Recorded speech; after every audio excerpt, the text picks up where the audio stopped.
No ar, programa Vereda Literária, conversando hoje com o bibliófilo e empresário José Mindlin.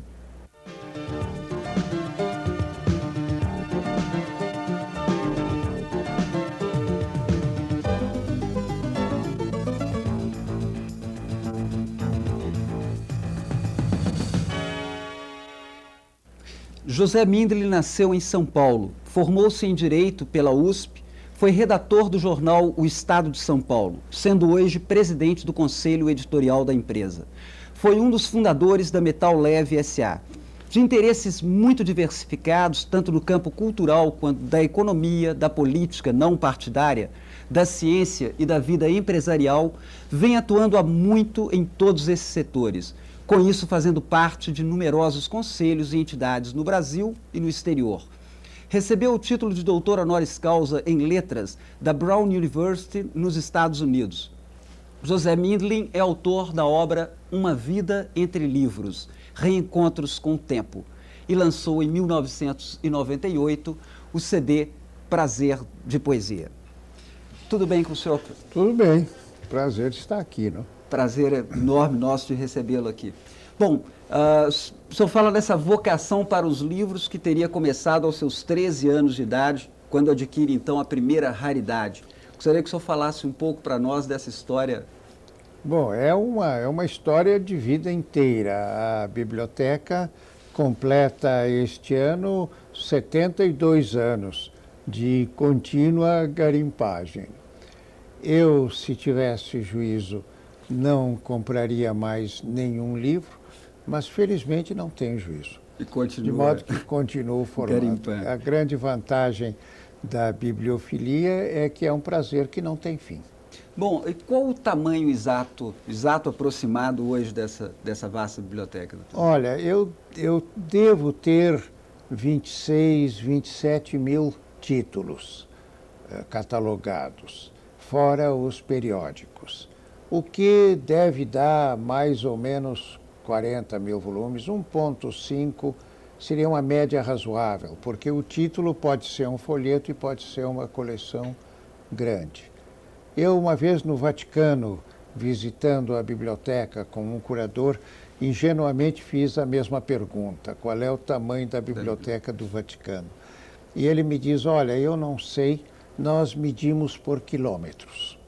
De modo que nós não temos, talvez 2 quilômetros, não sei.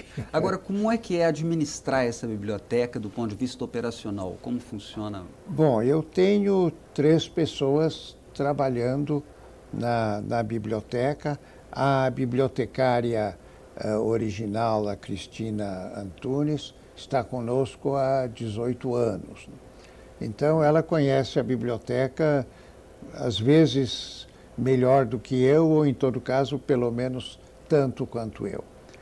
Os livros estão registrados em computador, mas a maior parte está no meu computador individual, na minha memória. Bom, e é evidente que uma biblioteca dessa dimensão deve criar um apego extraordinário, mas a pergunta é, esse apego não leva também a uma superproteção dos livros? É possível abri-la para o universo de pesquisadores? Para os pesquisadores, ela está aberta. Um pesquisador credenciado tem acesso, e é, aliás, o raro dia que não há um ou 2 pesquisadores na biblioteca. Mas não dá para abrir porque a biblioteca está em casa. Ela tem 2 extensões fora de casa, um andar de cima de um sobrado, com 3 quartos, um banheiro antigo que minha mulher transformou em laboratório de restauro, e em frente à garagem um apartamento de 3 peças. Mas também é meio depósito, né?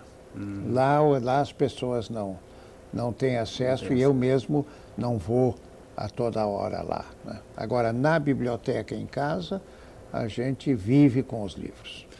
Na década de 40, o senhor teve também uma experiência como livreiro, com a livraria Partenon, na região central de São Paulo. Foi uma ideia de um amigo meu, colecionador, que me procurou dizendo que devíamos fazer uma livraria para poder pescar no viveiro. Eu digo, olha, a ideia é ótima, mas eu não tenho dinheiro, você também não tem, como é que nós vamos fazer a livraria? Diz, olha, eu tenho um primo que está disposto a pôr 500 contos, que naquela ocasião era bastante dinheiro, e nós dois tomamos emprestados 100 contos cada um, e eu passei 3 meses na Europa, em 46, formando o estoque da livraria. Foi uma aventura extremamente interessante, você entrar nas livrarias com dinheiro para comprar livros, e eu tive, então, ocasião de fazer boas relações e encontrar coisas importantes, porque logo depois da guerra era fácil de encontrar raridades. Agora, o que acontecia é que quando chegavam os pacotes, era uma alegria de abrir os pacotes, ver aqueles livros raros. Nós tínhamos uma moça que trabalhava conosco, a Marlise Meyer, que hoje é professora aposentada, mas curtíamos os livros quando chegavam. O problema era quando aparecia um cliente comprando livros, porque aí todo mundo ficava triste. Agora, nós tínhamos obrigação moral de vender por causa do terceiro sócio que tinha posto aquele dinheiro todo. Eu, em todo caso, tinha o cuidado de dizer aos compradores, se um dia você quiser vender os livros, fale comigo. E nos 15 anos seguintes, ou até os 20 anos, eu consegui recomprar a maior parte dos bons livros que tinham passado pela livraria. E isso foi uma lição de que o gosto por livros é incompatível com a venda de livros em livraria. O prazer é de comprar. O Rubens Borges de Moraes, que o senhor inclusive prefacia, um outro bibliófilo ilustre, diz isso. Diz o José Bindler é a prova exata de que colecionador e livreiro não dão certo. Não dão certo, né? Mas a experiência foi válida. Gostei. Certo.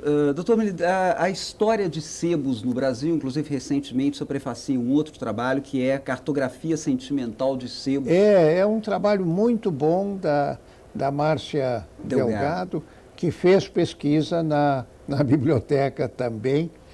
Ela conseguiu fazer um livro de leitura saborosa e em São Paulo ainda existem alguns bons sebos, mas os maiores já desapareceram. É uma pena isto, mas hoje livrarias, sebo de livros raros, existem muito poucos. Agora, a gente tem que procurar, a garimpagem é isso, às vezes procurar o livro certo no lugar errado. Aí a gente consegue comprar barato porque não está na especialidade da livraria. Né? Que conselho o senhor daria para esse leitor que o senhor disse, olha, eu gostaria de transmitir esse gosto pelo livro a muitos, no sentido do sebo? Frequentar sebos, ler catálogos. Há catálogos muito bons de livrarias, especialmente de livrarias no exterior. Meu irmão, que foi o meu maior amigo, caçoava de mim dizendo que a minha cultura era cultura de catálogo. Agora, isso só em parte era verdade, mas eu aprendi muita coisa em bons catálogos. O conselho que eu daria a quem quer se iniciar nisto é frequentar sebos, ler catálogos e frequentar bibliotecas públicas ou particulares. E ler. Porque nós vamos falar, inclusive, sobre essa dimensão que é ter os livros. Que é essencial, né? Pois é. Doutor Melide, nós interrompemos um momento em que o senhor falava de ter os livros, mas, evidentemente, não resistir à tentação de não lê-los é um pecado. Né? É claro, eu acho que a formação de uma biblioteca tem que se basear na premissa de que a pessoa está interessada em ler e depois é que vem a própria biblioteca e dentro da biblioteca de se formarem as coleções. Quer dizer, a ideia do colecionador pura e simplesmente sendo uma pessoa que procura ter livros, especialmente livros raros, não tem nenhum sentido se a pessoa não conviver com os livros e não ler. Eu acho que a leitura tem que ser o fulcro inicial da biblioteca. Eu vivo sempre com um livro na mão e a minha leitura se faz com a soma dos pequenos períodos do dia, desde cedo até a noite. Isto me aconteceu no tempo de faculdade, os professores liam preleções durante 50 minutos que eu podia ler em casa em 15. Então eu sentava no fundo da sala e o meu período de faculdade de Direito me permitiu ler Montaigne, ler Shakespeare, ler uma porção de coisas. Foi um período muito fecundo. E nem por isso eu fui menos advogado e pude advogar durante 15 anos, creio que com razoável eficiência, né? Agora, e por isso eu reajo um pouco quando se fala muito de coleção. Eu tenho uma biblioteca, muito mais do que uma coleção. Agora, dentro da biblioteca se formam as coleções. Pega-se um autor, como eu pego um Machado, por exemplo. Bom, a gente fica com vontade de ter todos os livros do Machado e ler todos. Aliás, eu releio muitos.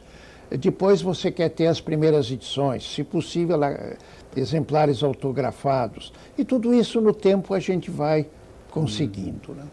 Mas não é ter por ter. Eu acho até que a garimpagem proporciona mais prazer do que ter o livro. Porque quando você encontra um livro que procurou durante 30, 40 anos e de repente ele aparece, o coração bate mais forte. A gente sente uma emoção. Quando o livro está na estante, você tem prazer de pegar, mas a emoção desapareceu. Então eu acho que a garimpagem que eu venho fazendo desde os 13 anos e que continuo fazendo agora, quando eu viajo, a primeira coisa que eu faço é procurar nas listas, as páginas amarelas, os livreiros antiquários. E tenho feito descobertas muito interessantes. Revela para nós uma dessas descobertas. Bom, eu, por exemplo, quando estava formando o estoque da livraria, eu procurava um exemplar do Debré, da Viagem Pitoresca no Brasil, que é uma grande raridade, mas era o tempo da Conferência da Paz, Paris estava cheia de brasileiros, de modo que quando se entrava numa livraria perguntando por livros sobre o Brasil, eles davam uma risadinha e diziam, bom, o senhor está chegando tarde, aqui já estiveram muitos brasileiros. E eu uma vez estava passando em frente de uma livraria com um amigo francês e quis entrar, e ele me disse, não, aqui não adianta porque isso é uma livraria especializada em arte e teatro. Eu andei com ele mais 15 minutos, depois me despedi, voltei a essa livraria perguntando por livros sobre o Brasil. Ele me disse que não tinha nada, especialidade era outra, mas eu insisti, alguma coisa o senhor deve ter, né? Disse, bom, mas o senhor há de querer só coisas importantes? Eu digo, não, vamos ver o que o senhor tem. Então espere um pouquinho aí. Me deixou esperando, foi lá para dentro e daí a pouco volta com os 3 volumes do Debré e com uma pilha de livros.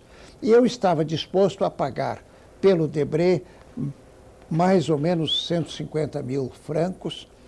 E aí pergunto a ele quanto é esse exemplar e ele disse, isso, meu senhor, são 10 mil francos, porque era o livro certo no lugar errado. Eu ainda perguntei se ele faria algum desconto, mas ele não fez. Agora, ele deve ter ficado muito feliz, o livro devia estar lá há anos, né? E eu fiquei muito feliz de encontrar. Então, essas sortes na garimpagem são coisas que a gente não esquece. Mas aí nós precisaríamos de uma entrevista de 3 horas. Uma outra facilidade, o convívio com autores brasileiros, com grandes autores brasileiros, Carlos Drummond de Andrade, Guimarães Rosa, e estrangeiros como Sartre. Como é que é essa convivência? Eu tive essa sorte. Eu me considero uma pessoa de sorte. Dizem que a sorte não existe, mas eu acho que existe. Com Drummond eu fiz uma amizade muito boa. Ele, uma vez vencida a barreira da timidez, ele era um conversador muito agradável. Eu realmente olhava para ele como quem olha para cima. Admirado. Tinha uma admiração e um respeito muito grande. Depois que ele morreu, amigos comuns disseram que ele olhava para mim do mesmo jeito. Isso aqui é engraçado. Mas nós tivemos uma amizade boa. Eu fiz uma edição de um livro dele, disse ele que queria fazer uma edição de arte de um livro, mas que gostaria de um texto inédito. Ele me disse que inédito significativo ele não tinha nada, mas que ele estava trabalhando num poema e se terminasse, me mandaria. 2 meses depois recebo um bilhete promessa cumprida, aí está o poema, que foi uma visita que o Mário de Andrade fez a Alfonso de Guimarães em Mariana. Um poema lindíssimo, e aí se consolidou a nossa amizade, porque nós levamos 6 meses conversando sobre que tipo de edição a gente faria, formato, ilustração, tipos, a parte dos caracteres tipográficos. E afinal chegamos a uma conclusão e ele mais 6 meses para corrigir as provas, acompanhar a edição. Ele também gostava muito de arte gráfica, de modo que realmente ficamos amigos, foi nessa ocasião. Guimarães Rosa, eu conheci em 46, quando fui a Paris para a livraria. Ele estava na Conferência da Paz e nós saíamos todos os dias, todas as manhãs, correndo livrarias e batendo papo. Mas, curiosamente, ele não me deu nenhuma indicação de que fosse escritor. Ele tinha eu diria que uma dupla personalidade. Uma almofadinha, assim, gravata borboleta, um jeito meio pomposo. E tanto que quando eu voltei ao Brasil e Sagarana tinha saído e tinha tido um prêmio da Academia, eu, com os meus botões, disse, esse livro não deve ser bom, não. Pelo que eu tinha conhecido dele, pela outra personalidade, a conclusão errada foi essa, mas ela era lógica.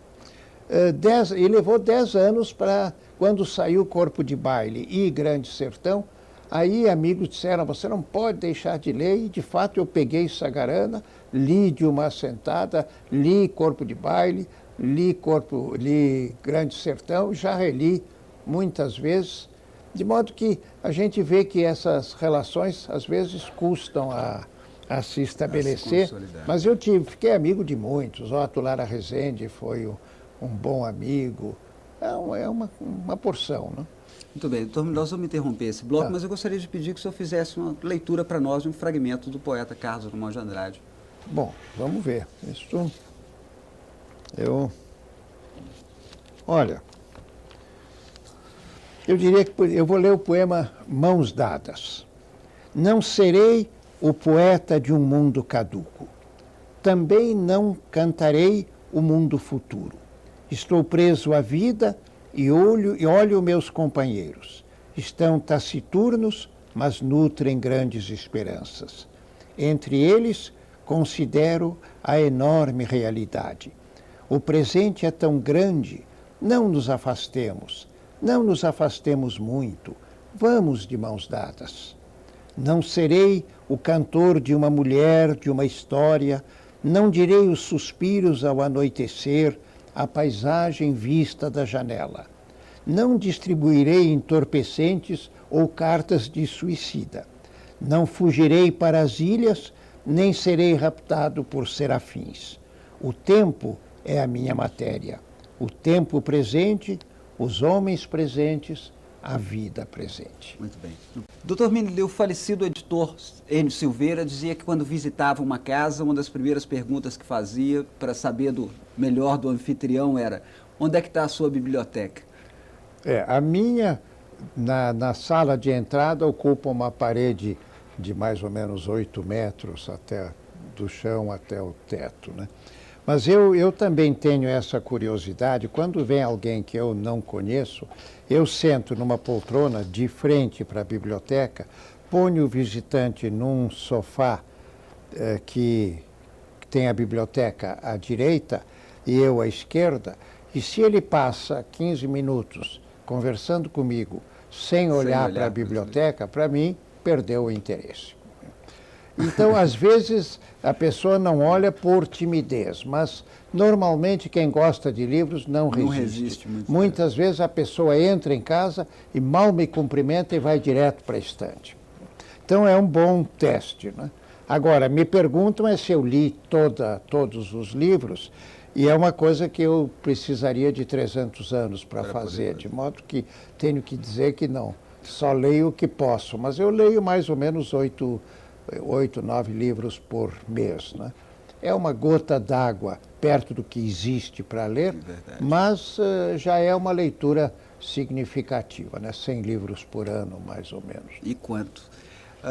Doutor Mendelin, o senhor gravou recentemente um CD, Prazer da Poesia. Como é que é esse prazer de ler a poesia em voz alta? Bom, eu acho que a poesia é uma espécie de partitura. A partitura tem que ser executada, a partitura musical, e eu acho que a poesia tem que ser lida em voz alta para ter o devido relevo. João Cabral não gosta disso, outro amigo meu, mas assim mesmo ele fez algumas poesias para leitura em voz alta, como a Morte e Vida Severina, né?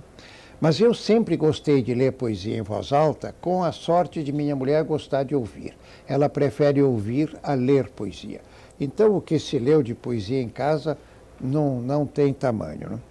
E um dia a Rádio Eldorado de São Paulo me convidou para gravar um CD de poesia, e eu aceitei com prazer, e aí fiquei com o encargo de escolher os poetas. E eu escolhi só poetas mortos, dizendo na introdução que eu fazia isso porque eles não poderiam criticar o meu desempenho, né? Mas, na realidade, era porque eu queria evitar susceptibilidades. Poetas vivos, você escolhe um e os outros dizem, por que não eu? E tudo. Agora eles querem um segundo CD e já começa a surgir o problema, porque há muito poeta vivo bom que deveria ser conhecido, né? Mas isso é um problema que eu vou resolver na hora. Mesmo há outros poetas mortos que ainda não entraram. O Mário de Andrade, por exemplo, teve que ficar de fora. Então há muita coisa por ler. E eu fiz isso com um grande prazer, e o CD foi recebido, pelo jeito, muito bem também, né? E como foi a distribuição desse CD? Bom, é pela Rádio Eldorado. Eles têm um programa de CDs e eles... Eu só tive o papel de escolher os poetas e gravar a poesia. O resto eu não... Porque foi praticamente inacessível. Para nós aqui, por exemplo, não tivemos acesso a ele. Infelizmente, está vendo. Em São Paulo mesmo, algumas casas tinham, mas praticamente se esgotou a tiragem de 2.000 CDs, né? O que é um ótimo Mas eu vou mandar para vocês, então, porque é razoável que vocês tenham. Eu gravei, antes desse, eu gravei com Antônio Cândido e o Davi Arrigucci, mas num CD não comercializado, nós lemos 7 episódios do Grande Sertão, dando a visão completa do que é o livro. Também foi uma experiência muito interessante. Nós lemos alternadamente, com vozes diferentes, mas muita gente, ouvindo esse CD, diz, bom, agora eu descobri Guimarães Rosa. Vejo que dá para ler, porque é uma leitura difícil. Agora, se ela é acompanhada pelo CD, a pessoa tira todo o partido da beleza que é o texto do Guimarães Rosa. A Agnes, filha dele, dizia para a gente que começou a sentir a literatura do Guimarães Rosa exatamente lendo Sagarana em voz alta. Pois é, eu acho que esse é um dos segredos, né? E com isso também a gente vai inoculando o vírus do amor ao livro, que hoje é que eu procuro fazer na mocidade. Vem muita mocidade lá em casa, amigos de filhos, amigos de netos, e todos muito interessados. Dizer que a mocidade não lê não é verdadeiro. Está errado. Quer dizer, a leitura sempre foi uma minoria, continua sendo, mas muito mais gente lê do que no meu tempo de moço, né? Pois é, nosso tempo está acabando, mas eu gostaria de tratar ainda de 2 questões que eu considero muito importantes, principalmente se tratando do incurável bibliófilo. Biblioteca virtual, quer dizer, com os novos meios eletrônicos, a internet, como é que o senhor vê essa questão? Eu vejo a internet como uma forma excelente de acesso à informação, mas a fruição dessa informação não pode ser feita na tela, tem que ser feita em livro. Eu sou o otimista incorrigível, de modo que eu não acredito na extinção do livro. O livro sempre foi objeto de uma minoria e vai continuar assim. Agora, é claro que se houver um livro eletrônico que permita a leitura por milhões de pessoas, acho isso ótimo. Mas isso não exclui aquele que tem com o livro um prazer físico de contato. E esse contato o livro eletrônico não substitui. O senhor apresenta o livro do Ricardo Araújo, Poesia Visual e Vídeo-Poesia, exatamente falando dessa aproximação entre poesia e técnica, e demonstra que é um leitor antenado com todas as manifestações artístico-literárias. Pergunto para o senhor como administrar o tempo de empresário, bibliófilo e esse leitor voraz que o senhor é. Olha, eu sempre consegui isso. Aliás, hoje eu sou ex-empresário, né? Mas durante o tempo de empresa, eu quando chegava no escritório, tinha na mesa os catálogos de livrarias do exterior que chegavam. Então eu ficava conversando com meus companheiros, mas lendo o catálogo. Sempre tendo o livro na mão, aquilo que eu falei de soma de pequenos períodos, né? E, no fundo, eu estou convencido de que as pessoas que dizem que não têm tempo de fazer as coisas é porque não estão realmente empenhados. Quem está empenhado e quer uma coisa, consegue fazer. Consegue fazer. Pessoa ocupada consegue fazer muito mais coisas do que a pessoa desocupada. E a prova disso está aí, é a obra que o senhor já realizou. E fica aqui, doutor, infelizmente o nosso tempo acabou, mas fica aí um convite para que o telespectador queira saber um pouco mais do assunto, leia Uma Vida Entre Livros, Reencontros com o Tempo. Eu sou um pouco suspeito para recomendar a leitura, mas quem leu gostou. Sem dúvida de modo nenhuma. Que para mim foi um motivo de satisfação. Um trabalho de excelente qualidade. Doutor Mindlin, muito obrigado. A Vereda Literária agradece a entrevista e deseja ainda mais sucesso. Tive muito prazer, com pena de ser tão pouco tempo. Tão pouco tempo. Muito obrigado, doutor. Contamos com você aqui no nosso próximo programa. Boa leitura. Muito obrigado.